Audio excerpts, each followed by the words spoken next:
Hola a todos y a todas, bienvenidas, bienvenidos. Hoy vamos a hablar sobre ciclo y división celular en microorganismos. Soy el doctor Andrés Marcoleta del Departamento de Biología de la Facultad de Ciencias. En la clase anterior, respecto a la estructura de las células microbianas, estuvimos discutiendo respecto a la amplia diversidad de microorganismos que habitan en la superficie, bueno, no solo en la superficie en realidad, sino que en todo nuestro planeta. Destacando principalmente las bacterias, donde esta versión actualizada del árbol de la vida nos muestra de que en realidad la diversidad de microorganismos en general y sobre todo de bacterias es mucho mayor a la anticipada por las personas que antes habían estudiado este tema, digamos. Eh, por lo tanto, discutíamos que había mucha diversidad en cuanto a la estructura de las células, en cuanto a las capas que las recubrían, a su funcionalidad, etcétera, a si tenían o no tenían núcleos, si eran procariontes, eucariontes. Vimos que habían también microorganismos que eran arqueas, que presentaban sus ciertas particularidades.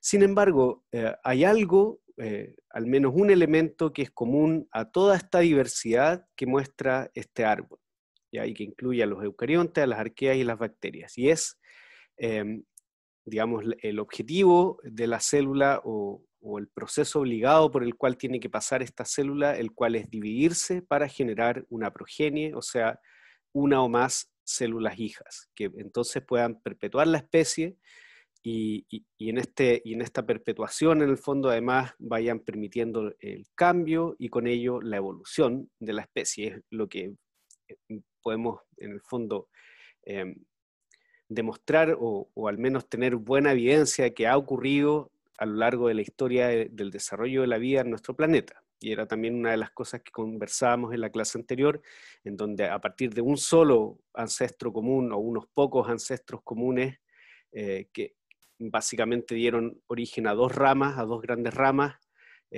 después de miles de millones de años esas dos ramas se han transformado en, no sé, millones de ramas quizás. Por lo tanto, ya que este proceso de generar progenie es un proceso universal que es común a todos estos organismos vivos que forman parte de los tres dominios, cabe entonces preguntarse cómo es que ocurre la generación de estas nuevas células microbianas, y ese es justamente el tema de la clase de hoy. Bien, para poder estudiar este proceso, y entonces me voy a referir principalmente a bacterias, que es el modelo que está más estudiado de todos los microorganismos, al menos de los procariontes, y al final de la clase vamos a hablar un poquito de los eucariontes. Entonces, para estudiar este proceso, les decía, quienes se han dedicado a estudiarlo han definido lo que conocemos como el ciclo celular bacteriano. O sea, entendemos la existencia de las bacterias como un ciclo que va a tener principalmente dos grandes fases. Una fase dedicada exclusivamente, a la división celular, y esta división va a ocurrir por fisión binaria. Esto quiere decir que una célula madre va a aceptarse en el centro y va a dar origen a dos células hijas. Y el resto del tiempo que no se están dividiendo estas bacterias, hablamos de que están en la fase de crecimiento celular, en donde, por supuesto, la bacteria sintetiza todos los componentes que necesita, lleva a cabo su metabolismo, ¿no es cierto?, capta sustancias del medio, genera ciertos productos, ciertas biomoléculas que va a necesitar ciertamente para funcionar, pero también para después, cuando se divida, entonces que la célula hija reciba una cierta dotación de estas moléculas que son necesarias para el funcionamiento de la célula. Y dentro de las cosas que se sintetizan durante esta fase de crecimiento celular, por cierto, es el DNA o ADN de la célula.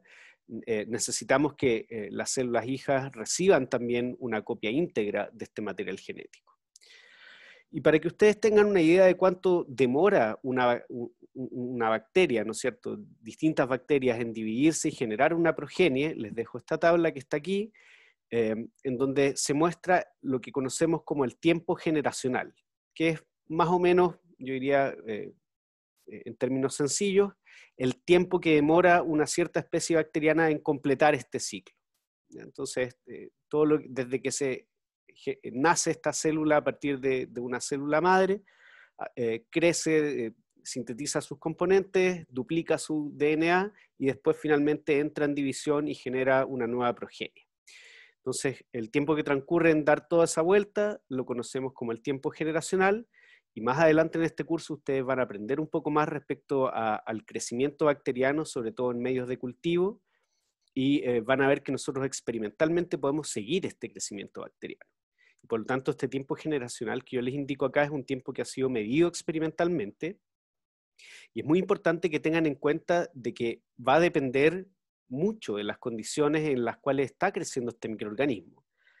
Entonces, en algunos casos aquí en la tabla pueden ver, por ejemplo, ciertos medios de cultivo con azúcar, digamos, medios definidos que uno podría comprar en el laboratorio, por ejemplo, podría ser un medio más complejo, una sustancia compleja como sería la leche, ciertos fluidos de animales que son utilizados para crecer, sobre todo patógenos de animales, por supuesto.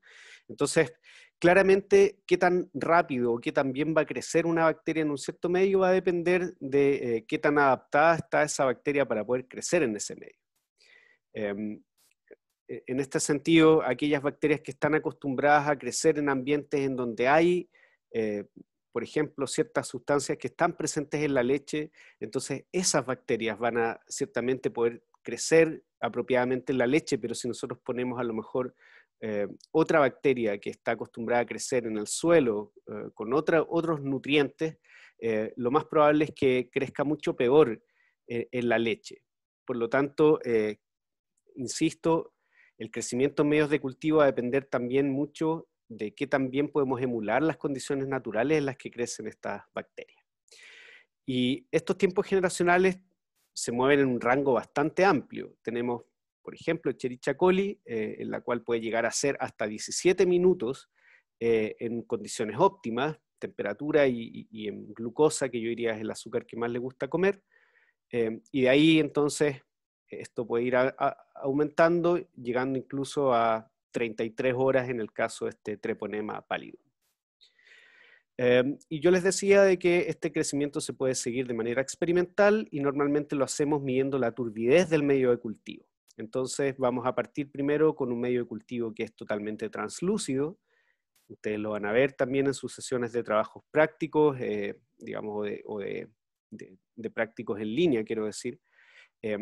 Y si ustedes inoculan este medio, que originalmente es transparente, y lo dejan incubando un cierto tiempo, cuánto va a depender de la bacteria, insisto, pero en algún momento si esa bacteria se divide y prolifera, este medio se va a poner turbio.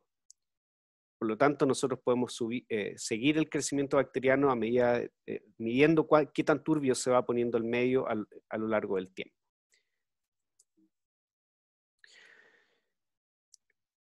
Ok, entonces ahora yo quiero referirme en particular a la división celular en bacterias, o sea, cómo ocurre la generación de dos células hijas. Y antes que todo, quisiera traer a colación un poco este esquema simplificado de la división celular bacteriana, al cual estamos acostumbrados, o es el más habitual, yo diría, en los libros de texto escolares sobre todo, en donde pareciese ser que este proceso es algo muy sencillo, en donde prácticamente lo único que ocurre es que en algún momento de la nada, digamos, la célula bacteriana se divide por la mitad y genera dos células hijas. Pero yo entonces los quiero invitar un poquito a recordar la clase de estructura bacteriana que tuvimos y recordar que en realidad las bacterias, por muy sencillas que parezcan, si es que las miramos por dentro, tienen muchas cosas. Esas cosas ciertamente no están flotando, no están en una distribución aleatoria, sino que más bien están ubicadas en ciertas partes, con una cierta organización, y que es dinámica además, no es la misma siempre, sino que se va adaptando a las condiciones en las cuales la bacteria está viviendo. Por lo tanto, si nosotros hacemos este ejercicio simplista de llegar y partir la bacteria por la mitad, es evidente, mirando esta complejidad interna, de que no basta con llegar y partirla en ninguno de los dos ejes, ¿no es cierto? Si nosotros partimos esta bacteria en este eje, de partida la mitad de la bacteria va a tener flagelo y la otra mitad no va a tener flagelo, digamos, por llevarlo a un ejemplo burdo. Y si la partimos en el otro eje, bueno, nos vamos a quedar con una bacteria que tiene la mitad de un flagelo para cada lado, cosa que probablemente tampoco va a ser muy útil, y lo mismo con el cromosoma, no podemos llegar y partir y darle la mitad para cada célula, porque no necesariamente la información genética que va a estar a un lado del cromosoma va a ser la misma que va a estar al otro lado. Por lo tanto, el proceso es mucho más complejo que eso. Entonces, yo creo que ese es el mensaje principal de esta clase: la división celular en microorganismos es un proceso extremadamente complejo, quizás tan complejo como lo es en los eucariontes. Bien, y para ilustrar un poquito estas complejidades, les quiero dar a conocer ciertos detalles moleculares que han podido ser descubiertos en cuanto al estudio de la división celular en bacterias, sin ánimo de que ustedes ciertamente recuerden los nombres específicos de las moléculas que participan, sino que más bien tengan una idea de cómo funciona este proceso. Por lo tanto, vamos a partir con una célula que va a estar creciendo, ¿no es cierto?, desarrollándose, sintetizando sus componentes. Yo le decía que lo primero que tiene que ocurrir antes de que esta célula se pueda dividir es que comience a replicar su material genético. Vamos a ver un poco más de detalle en unas diapositivas a continuación, pero por ahora les adelanto de que este cromosoma circular que normalmente tienen las bacterias, en algún punto se separan las dos hebras de ADN y cada una de ellas es replicada de forma independiente. Entonces, una de las hebras se empieza a replicar en un sentido y la otra hebra se empieza a replicar en el otro sentido. Y se forma esto que conocemos como la horquilla o la burbuja de replicación. Otros componentes muy importantes para la división son estas proteínas que están marcadas en verde acá, se llaman las proteínas FTSZ, y van a permitir de alguna manera formar una estructura en el centro de la célula que va a generar la fuerza necesaria para poder hacer la constricción de toda la envoltura externa que tiene esta célula. En el caso de las células de las bacterias gram negativas, recuerden, hay dos membranas que en algún momento van a tener que invaginarse y después entonces separarse. Y también está una pared de peptidoglicano que por supuesto va a tener que intervenir en el proceso. Por lo tanto, el proceso transcurre, digamos, como está representado aquí arriba hacia abajo, en donde luego de la replicación del DNA, estos dos cromosomas replicados permanecen unidos por una región muy importante que es donde termina la replicación, y permanecen unidos justo en el centro de la célula, en el ecuador como lo conocemos. Y es justamente en esa zona donde esta proteína FTSZ va a empezar a formar lo que conocemos como el anillo Z, que va a permitir la fuerza para hacer la constricción hasta que finalmente se produce la aceptación. Y para que también puedan tener un poco una ilustración de que este proceso es complejo y que para las bacterias no es simplemente llegar y dividirse, sino que también existe lo que conocemos como el envejecimiento en las bacterias. Y este envejecimiento está dado principalmente por cómo las bacterias se dividen y por el hecho de que a medida que la bacteria va sintetizando sus componentes, va sintetizando proteínas, por supuesto algunas de estas proteínas van de alguna manera perdiendo actividad, se necesita un cierto recambio, pero ese recambio no es 100%, por lo tanto se van acumulando especies de desechos de proteínas o proteínas inactivas, que finalmente terminan formando agregados o cuerpos de inclusión que se localizan preferencialmente en los polos. ¿Y qué significa eso? Que al momento de dividirse, estas células hijas van a tener un polo que va a ser el polo antiguo, que va a provenir de la célula madre, y por otra parte van a tener un polo nuevo. Y después, si seguimos con las rondas de división, vamos a ver que siempre va a haber una cierta fracción de células que van a conservar los polos viejos, mientras que otras van a quedar con los polos nuevos. ¿Ya? Y entonces esta célula, a medida que se vaya dividiendo, va a ir acumulando, digamos, estas proteínas o cuerpos de inclusión en los polos, y por lo tanto estas células van a ser senescentes. Y se sabe que estas acumulaciones de proteínas o cuerpos de inclusión de alguna manera tienen un efecto tóxico sobre la célula y hacen que estas células se dividan más lento que estas células que están sin estos cuerpos de inclusión en los polos. Por lo tanto, esto favorece de que de alguna manera la población de células esté siempre siendo enriquecida en células frescas y no tanto en células viejas que pueden ir acumulando estos desechos, pero también pueden ir acumulando mutaciones en el ADN, y esas son más serias también porque van a ser transmitidas a toda la progenie. porque recuerden que ambas células hijas reciben el mismo cromosoma. Por lo tanto, si se generó una mutación en esta célula acá, ambas células hijas van a recibir esa mutación. No así la acumulación de proteínas que solo va a ser recibida por una de las dos. Por lo tanto, el acumular mutaciones ciertamente es algo que hay que evitar a toda costa. Aquí les muestro un video grabado de cómo las bacterias se dividen. Estos son unas pocas horas, fíjense aquí, 2 horas. En 2 horas 20 pasamos de tener unas pocas células a tener el campo prácticamente lleno. Y esta es una característica de muchas bacterias, pero no de todas. Recuerden, hay algunas que tienen tiempos generacionales mucho mayores. Por lo tanto, esto podría ser cierto a lo mejor para una Escherichia coli, que en condiciones óptimas sí es capaz de dividirse, duplicarse cada 17 minutos o un poquito más, dependiendo de las condiciones.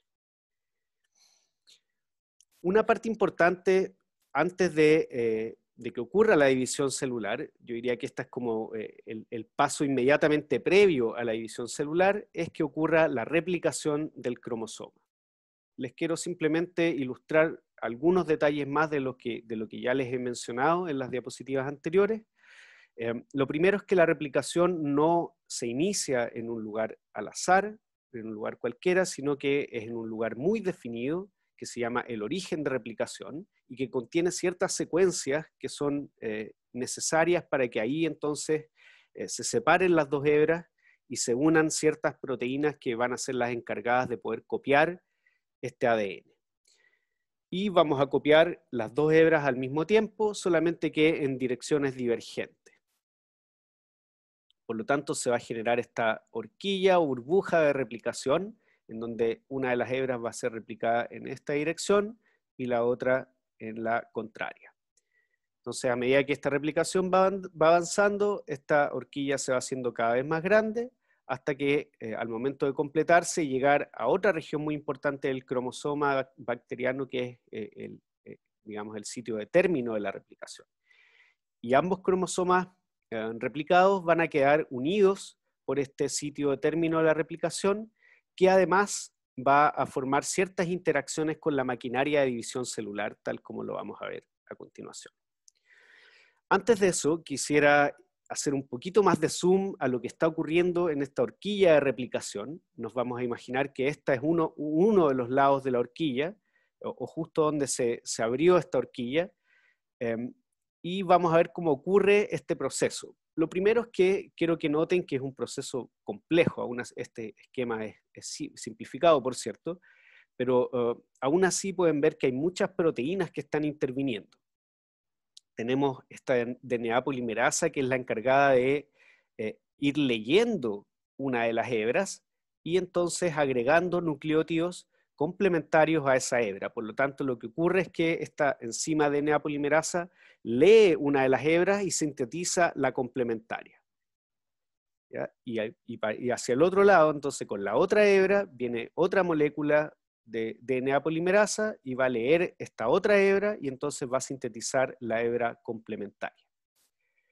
No solamente necesitamos esta DNA polimerasa, también necesitamos enzimas que, por ejemplo, separen las dos hebras, y ese trabajo lo hacen enzimas llamadas helicasas.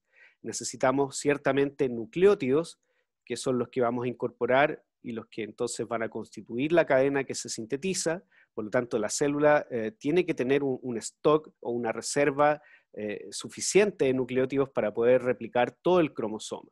Y esa es parte de las preparaciones que se hacen en la fase de crecimiento.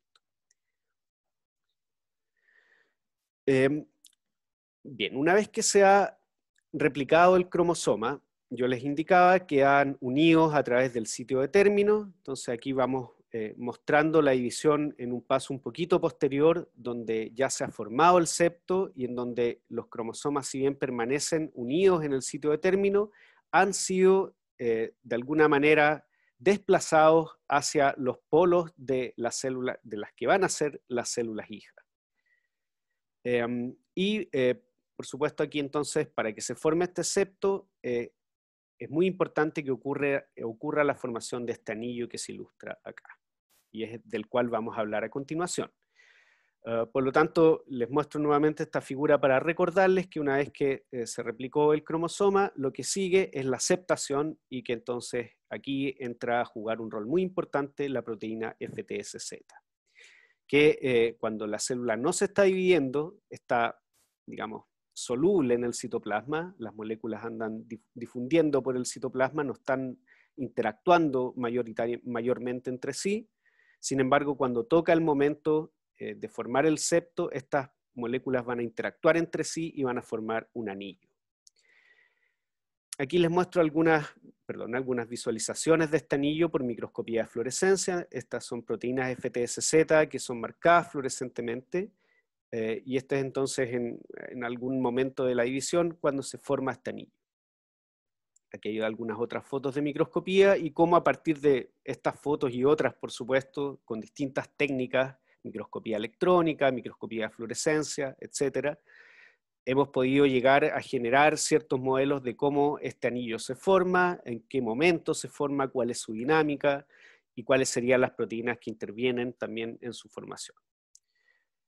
Aquí hay un poquito una cinética de cómo es la etapa inicial, cuando recién se estaría formando el anillo, después ya cuando la constricción empezó y luego cuando las células ya están, digamos, recién septadas o a punto de septarse. Y aquí hay otras visualizaciones también por distintas técnicas de microscopía de cómo se ve el anillo en distintos ángulos. Este es el modelo más o menos actual, no completamente actualizado, pero para los términos que quiero, para lo que quiero citar, en el fondo es suficiente. Y es simplemente para ilustrarles la cantidad de proteínas diferentes que sabemos que participan en este proceso. Y de hecho se sabe que este es un proceso que es muy coordinado en el tiempo, en donde en distintas etapas temporales intervienen distintas proteínas. Por lo tanto, hay algunas proteínas tempranas que intervienen en la formación del anillo, en la formación inicial, y después, a medida que va transcurriendo la división, se van uniendo otras proteínas y van saliendo a lo mejor parte de las primeras. Por lo tanto, es algo muy dinámico y muy complejo. Ese es el principal objetivo de mostrarles este esquema, más allá de mostrarles qué es lo que hace cada una de estas proteínas. Pero aún así quisiera recalcar de que parte de las funciones necesarias, y por eso es que hay tantas proteínas involucradas, son, por ejemplo, coordinar en todo este proceso no solamente la formación del anillo Z, sino que además hay que coordinar cómo este anillo Z está anclado a la superficie de la bacteria. Por una parte, si pensamos en una bacteria gram negativa, como es una Escherichia coli, donde esto está más estudiado, y de hecho todas estas proteínas que muestro acá y estos esquemas son más bien de Escherichia coli. Ahí es donde ha sido estudiado esto en profundidad. Por lo tanto, aquí tenemos dos membranas. La membrana externa también tiene que intervenir en el proceso, por lo tanto necesitamos algunas proteínas de membrana externa que interactúen con algunas proteínas que están en el periplasma y que son de unión al peptidoglicano, y no solamente se unen a él, sino que de alguna manera lo pueden sintetizar o degradar o regular ese proceso, porque vamos a necesitar que esta pared de peptidoglicano también sea plástica y se transforme durante la división.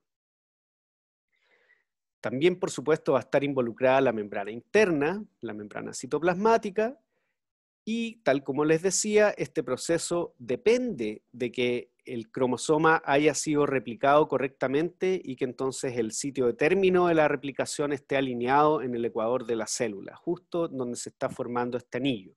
Y por lo tanto hay ciertas proteínas de la formación de este anillo o de la división celular en general que también interactúan con el cromosoma y interactúan en particular en la región del término de la replicación. Por lo tanto, está todo conectado y todo de alguna manera con una cierta comunicación y una cierta coordinación para que las cosas ocurran en el momento que tienen que ocurrir. Respecto a la pared celular, con esta figura quiero ilustrarles de que la pared celular en realidad es una estructura muy dinámica, por mucho que una se la imagine como una cera o algo totalmente rígido que no cambia, muy por el contrario, si fuera así sería imposible que las bacterias se dividan y se septen en el centro. Y entonces esta pared celular puede ser remodelada por distintas cosas, no solamente por la bacteria, cuando, por ejemplo, necesita dividirse, sino que también, por ejemplo, por ciertos fagos que secretan enzimas, que son estas endolicinas, perdón, son las lisocimas, que degradan la pared celular y entonces le permiten al fago llegar a la superficie, a la membrana, interactuar con un cierto receptor y entonces después poder ingresar a la célula o inyectar su material genético. Ciertamente también las células pueden modificar esta pared celular con la producción de distintas enzimas, y de hecho hay también otras bacterias que a lo mejor están compitiendo con esta bacteria que estamos representando en el centro, y como arma de competencia también pueden secretar ciertas enzimas, estas bacteriolicinas, que degradan la pared celular. Y por supuesto que una degradación demasiado profunda, descontrolada de esta pared celular va a ser perjudicial para la célula. No así una degradación controlada, localizada a lo mejor, cuando pueda ser requerido, por ejemplo, durante la división. Una cosa muy importante a tener en cuenta es que tiene que haber un muy delicado balance entre cuánto crece la célula, cuánto se elonga, y la síntesis y degradación de la pared celular. ¿Por qué? El por qué, digamos, lo ilustro un poquito con este esquema, y es que si nos imaginamos en la situación de crecimiento balanceado, o sea, si la célula se elonga, imaginemos, es lógico que la pared de peptidoglicano también tenga que empezar a ser sintetizada a un cierto ritmo. ¿Qué pasa si la bacteria crece, pero resulta que la pared celular no crece, no se sintetiza a una velocidad o a un ritmo acorde a ese crecimiento celular? ¿Qué es lo que va a pasar? Que en algún momento la pared celular se nos va a empezar a hacer tirante, porque la célula en el fondo intenta alargarse, pero como la pared no crece al mismo ritmo, sino que un ritmo menor, entonces se va a generar una situación de tensión de la pared, que es un poco la situación que se ilustra acá. Y tal como yo les mostré, la pared de peptidoglicano es una red que tiene ciertos poros, no es una sustancia completamente sólida, cristalina. Por lo tanto, si es que tenemos esta situación de tensión, lo que va a ocurrir es que esta red se va a hacer más porosa en el fondo, y por lo tanto esto va a traerle problemas mecánicos a la célula ciertamente, pero no solo eso, sino que además la va a hacer permeable quizás a muchas otras sustancias. Por lo tanto va a sufrir una desregulación también desde ese punto de vista.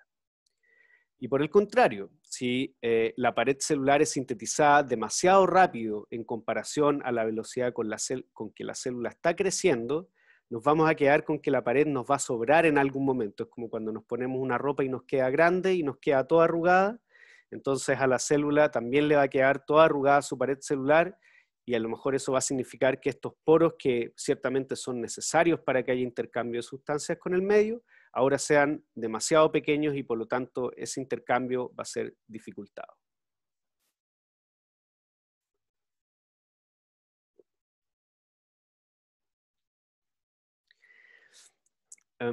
Una cosa que también quisiera mostrarles antes de dejar de hablar de la división celular propiamente tal en procariontes, es que no todas las bacterias se dividen por fisión binaria, algunas incluso lo hacen por fisión binaria ciertas veces, pero otras veces no. Y un caso muy importante que merece la pena revisar es la esporulación, que se trata de una división celular especial, en donde el objetivo no es generar dos células hijas, sino más bien generar una célula madre y una espora. Y esta espora, ¿qué es lo que es? Es lo mismo que el concepto que probablemente ustedes tienen en su cabeza, una espora, por ejemplo, una espora de un hongo, algo como una especie de semilla, ¿no es cierto? Que quizás es bastante más resistente a las condiciones adversas que la célula madre propiamente tal, pero que se encuentra en un estado más bien de dormancia, no es una célula metabólicamente activa, sino que es una especie de semilla que cuando se generen las condiciones adecuadas va a germinar, entre comillas. En el caso de las bacterias, entonces esta espora va a sufrir un cierto proceso metabólico hasta que va a transformarse en una célula madre viable que va a ser capaz de dividirse, para generar células hijas y también para generar esporas dependiendo de las circunstancias. Por lo tanto, este proceso de esporulación es, les decía, una división celular especial y uno de los organismos, una de las bacterias en específico donde más se ha estudiado es Bacillus subtilis. Por lo tanto, este Bacillus subtilis puede estar en un ciclo vegetativo generando células hijas, tal como lo hemos visto para Escherichia coli, más o menos igual, con ciertas diferencias ciertamente, pero en general bastante similar. Pero en ciertas circunstancias esta célula vegetativa entra en este proceso de esporulación, hasta que genera esta espora. Después, de hecho, la célula madre que contiene la espora degenera, y esta espora entonces cuando germina puede dar nuevamente origen a la célula madre. Y por supuesto que para generar esta división celular especial, asimétrica, también tienen que intervenir una gran cantidad de proteínas, y no solamente para formar el septo, por ejemplo FTSZ y otras, sino que también, por ejemplo, para coordinar y señalizar en qué momento es necesario entrar en este proceso y en qué momento no. Y por supuesto también involucra la repartición asimétrica del cromosoma. O sea, la espora recibe una dotación completa de los genes, sin embargo, como esta división ocurre solamente en uno de los polos de la célula, entonces el cromosoma tiene que ser de alguna manera forzado a entrar en o a llegar a este polo. Ok, en lo que queda de la clase quisiera hablarles respecto a la otra parte del ciclo celular. Esto lo voy a hablar un poquito más resumido porque muchas de estas cosas ustedes probablemente ya las han visto antes en sus clases o en sus cursos o conocimientos previos de biología celular. En esta otra parte del ciclo de crecimiento, básicamente lo que ocurre es que hay una alta expresión génica, genes de todo tipo para la síntesis de los compuestos que se necesitan. Entonces, insisto, alta expresión génica, muchos de estos genes son proteínas, son enzimas que van a permitir la síntesis de macromoléculas y llevar a cabo ciertos procesos metabólicos, ¿ya? Por ejemplo, generación de energía. ¿Y cómo ocurre el flujo de la información genética? O sea, cómo pasamos desde genes a estas enzimas que llevan a cabo las reacciones y que generan los productos o moléculas que necesitamos. Eso se conoce como el dogma central de la biología molecular y supongo que ustedes también han escuchado esto, por lo tanto no me voy a detener más allá. A modo de repaso o de aclaración quizás para quienes todavía no han podido hacerse una idea muy clara, espero poder contribuir a eso, respecto a qué es un gen. Entonces nosotros vamos a ir y vamos a hacer un zoom a un cromosoma, puede ser un cromosoma humano, pero vamos a imaginarnos en este caso al cromosoma circular bacteriano, que es mucho más sencillo y más pequeño. Entonces si nosotros empezamos a desenredar este cromosoma bacteriano hasta que llegamos a la hebra misma, a las dos hebras mismas, a la doble hélice misma del DNA, sabemos que este DNA tiene una secuencia de bases, esa es su composición fundamental.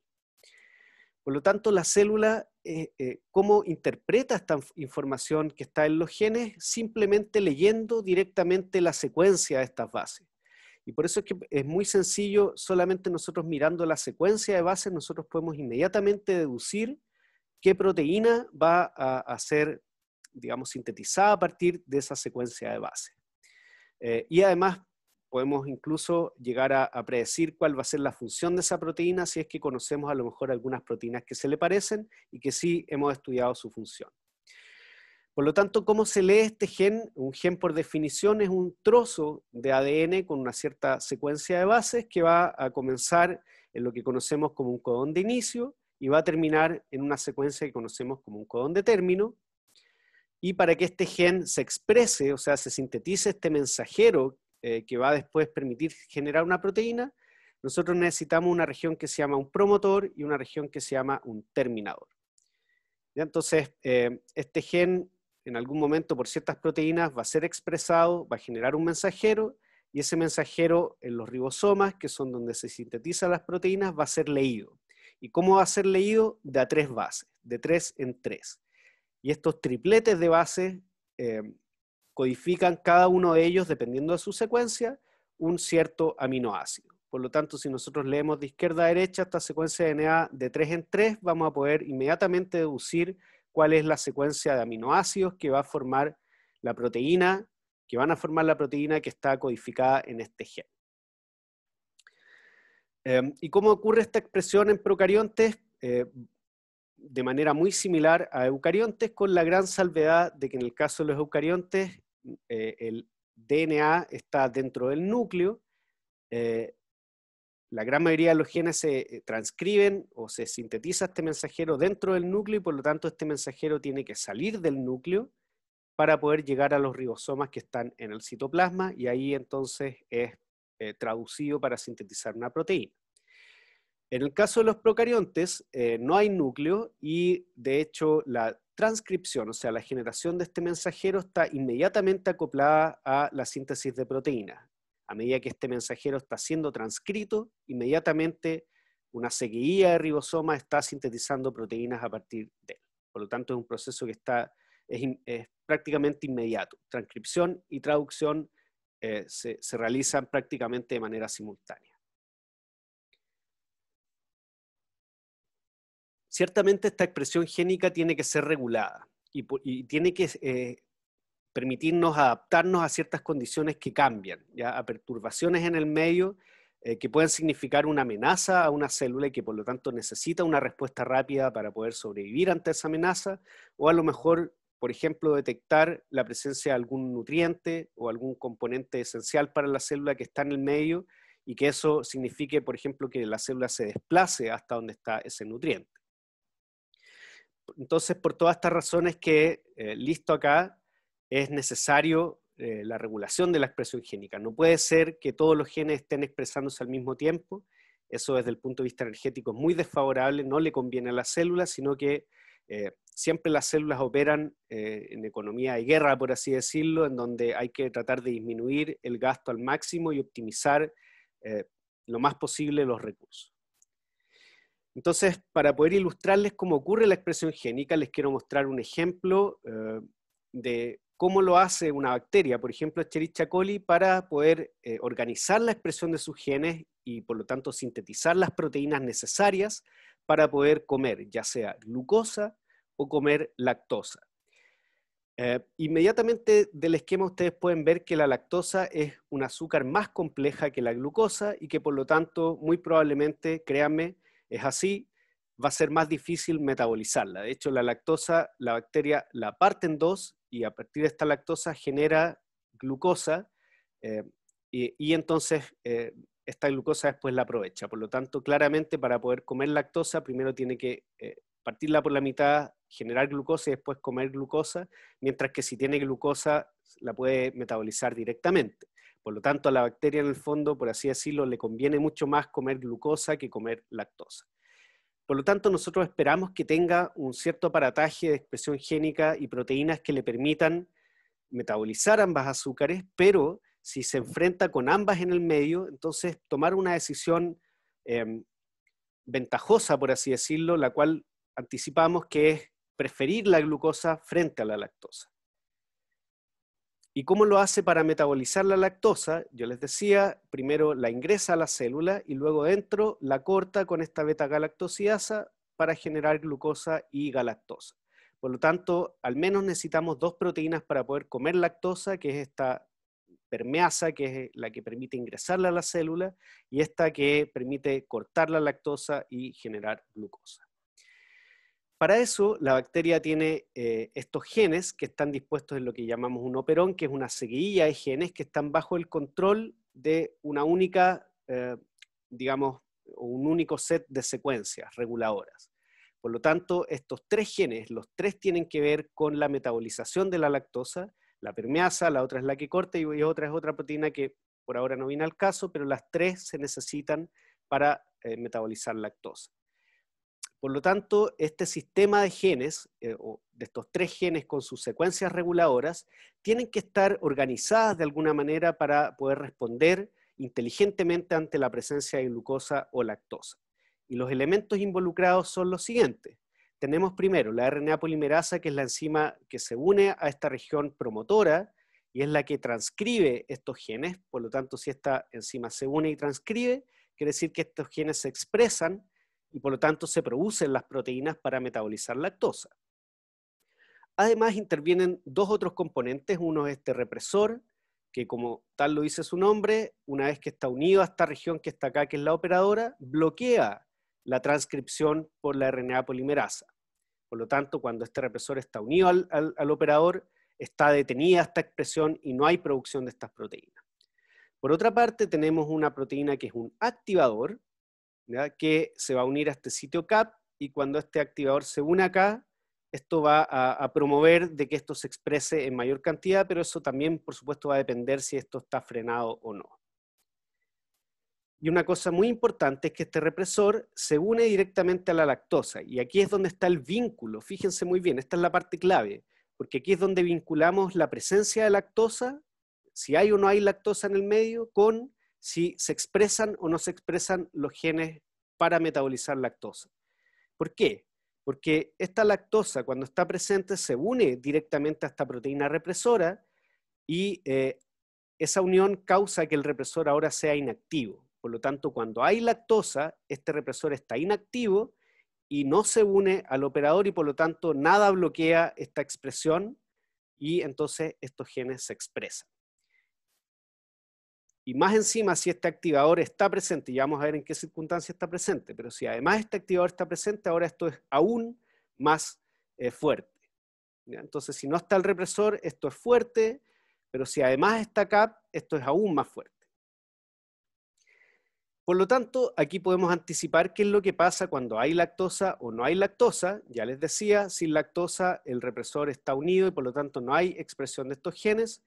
Con lactosa el represor es inactivo y por lo tanto no bloquea esto y esto se expresa. Hay producción de proteínas. ¿Qué pasa ahora con la glucosa? Que sería el otro participante de nuestro sistema. Y acá la glucosa con lo que tiene que ver es con esta proteína activadora.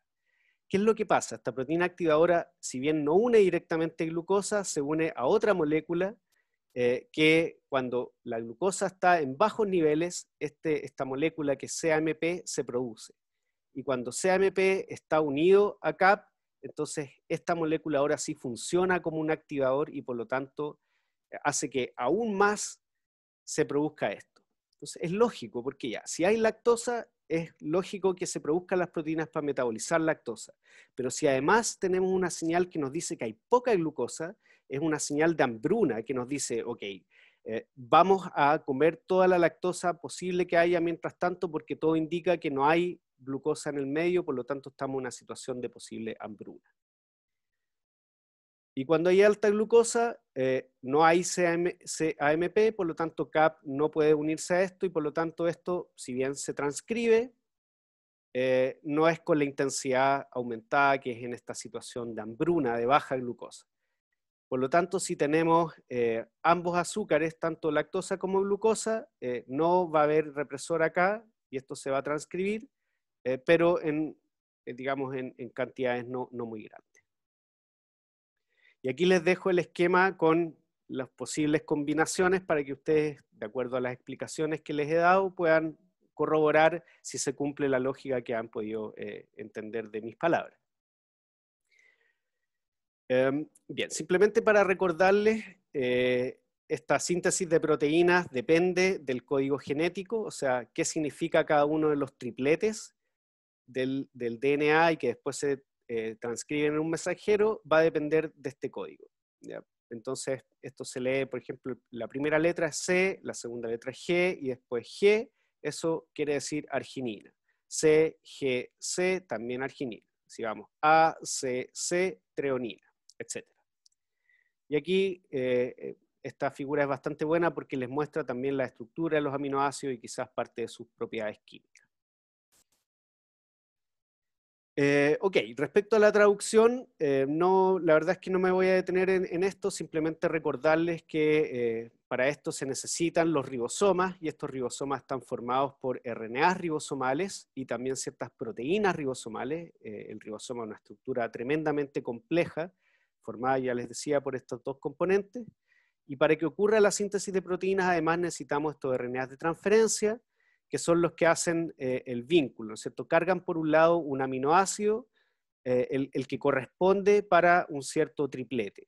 Y por lo tanto, entonces en el ribosoma vamos a tener por un lado el mensajero, y dependiendo de la secuencia de este mensajero, va a llegar un cierto tRNA con el anticodón complementario a este triplete que está especificado en el mensajero, y por lo tanto va a cargar el aminoácido correcto que especifica este triplete y no otro. Gracias a que podemos sintetizar todas estas proteínas, muchas de ellas son enzimas, podemos llevar a cabo muchas reacciones metabólicas que se resumen en anabolismo y catabolismo, dependiendo si es que lo que queremos es sintetizar moléculas o más bien metabolizar moléculas, llevarlas a componentes más simples y con eso obtener energía. Por otra parte, por supuesto, el anabolismo, que es síntesis de moléculas en general, requiere energía. Esta es una versión más o menos simplificada de los principales o las principales rutas metabólicas que ocurren al interior de una bacteria estándar, como podría ser Escherichia coli, y estas ya son redes bastante más realistas, aunque todavía no con todo el detalle. Imagínense que una bacteria tiene, una Escherichia coli tiene aproximadamente 5.000 a 5.500 proteínas diferentes. Por lo tanto, las interconexiones que pueden haber entre ellas son múltiples. Finalmente, en estos 2 minutitos que me quedan, les quiero hablar muy brevemente sobre el ciclo celular de levaduras, que serían microorganismos eucariontes. Y esto lo voy a hablar muy brevemente porque en realidad las levaduras se comportan de manera muy similar a cómo se comportan otras células eucariontes que se dividen por mitosis, y por lo tanto el ciclo celular de estas células eucariontes tiene las mismas etapas que para el resto de las células eucariontes, las levaduras, que el resto, quiero decir, en donde tenemos una fase M de mitosis, fase G de crecimiento y fase S de replicación del DNA.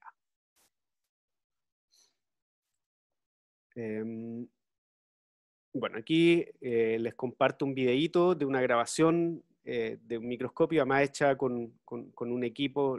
Esta no fue hecha en nuestro microscopio, pero nosotros tenemos un microscopio y un sistema muy similar que permite poder grabar estos videos de células que están, digamos, no se salen de foco y con gran resolución. Entonces estas son levaduras dividiéndose, y yo diría que la gran diferencia de cómo se dividen las levaduras al resto de las células es esto, que en realidad no se parten por la mitad, sino que lo hacen por yemación. Les sale una pequeña yemita que va creciendo hasta que se suelta de la célula madre. Y acá les muestro un poquito más de detalle, este video me parece espectacular, de cómo ocurre entonces la mitosis, la repartición del material genético en donde intervienen los microtúbulos que forman el uso mitótico. Acá los microtúbulos están marcados en fluorescencia verde, esto es microscopía fluorescencia, células vivas, y el DNA está marcado en fluorescencia roja. Por lo tanto, fíjense cómo los haces de microtúbulos, este uso mitótico, se une al centro de los cromosomas que se disponen en el polo y los tracciona hacia las células hijas.